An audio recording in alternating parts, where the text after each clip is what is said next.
یک ji remzên Diyarbekirê baxên Hewselê ku di sala 2015 de wek mîrata çandiya cîhanî ya UNESCO hatibû qebûlkirin, niha bi belavbûna qirêj û gemarê di rojevê de ye. Ji ber ku ji bermayên çêkirina avahiyan di nava baxên Hewselê de tên rijandin, xwezaya bedew a baxên navdar her ku diçe kirêt dibe û zirareke mezin dide nebatan jî.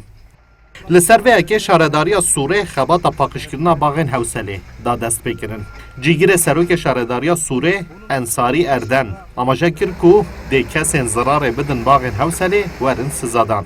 Aldığımız duyum neticesinde buraya müdahale ettik. Piştî em pê hesiyayên ku bermayî û qirşuqal di nava Hewserê de tên komkirin, me tîmên xwe anîn û dest bi paqijkirinê kir. Em ê rê nedin ku ev mîrata çanda cîhanî zirarê bibîne. Dê bi awayekî yasayî jî em ê dîvçûnekê bikin. Kesên ku zirarê bidin van baxên bedew dê werin sizadan.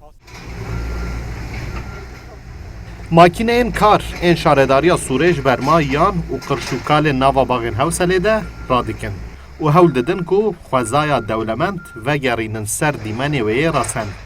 Endazyar Welat Aqsu dibêje xebatên paqijkirinê heta paqijkirina tevahiya baxên Hewselê dê bidome û bi awayeke rêkûpêk dê pişkinînên parastinê werin kirin.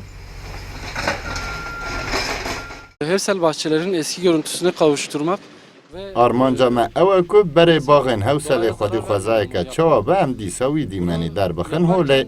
Niha tîmên me dişuxulin lê beşên peywirdarên şaredariyê çavdêriya baxên Hewselê bikin. Projeyên nû jî lê ji bo parastina baxan werin amade kirin. Pispor hişyariyê didin ku eger xwezaya baxên Hewselê baş neyê parastin û bi vî awayî qirş û qal lê werin komkirin, dibe ku salên pêşiya me de UNESCO biryareke nû bide.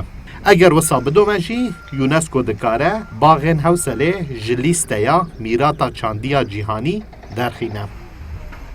Mahir Yüksel, Kurdistan 24, Diyarbakır.